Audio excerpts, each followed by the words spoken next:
Retour en Côte d'Ivoire et venons-en à la substance de ce conseil des ministres qui s'est tenu ce matin au palais présidentiel.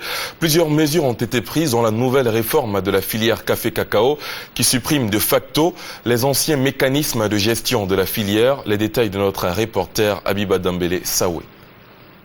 Le rendez-vous hebdomadaire du président de la République avec le gouvernement s'est tenu comme à l'accoutumée au palais présidentiel au Plateau.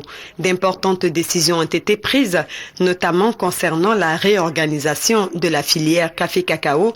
Par ailleurs, 5 projets de ratification d'accords de prêt ont été adoptés. Un premier accord de prêt portant sur 5,7 milliards de francs CFA.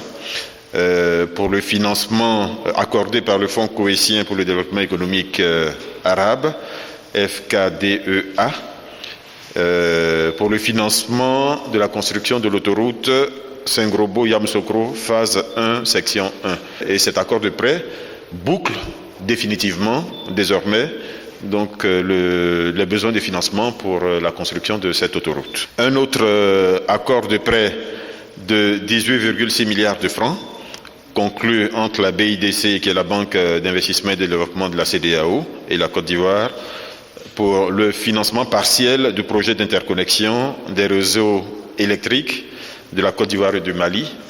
La mesure importante qui a fait l'objet de la plus longue discussion est la communication qui a été faite relativement aux orientations stratégiques de la réforme de la filière café-cacao. Donc, le projet présenté par le ministre de l'Agriculture a été adopté. Ce projet modifie fortement la structure organisationnelle qui est en place en ce moment. Et je pense que le ministre de l'Agriculture lui-même fera une communication plus précise. Des comptes rendus de séminaires ont été faits par les départements ministériels concernés, séminaires sur la charte de la diplomatie ivoirienne et la rencontre de l'ONUDI à Genève qui a vu la participation de la Côte d'Ivoire.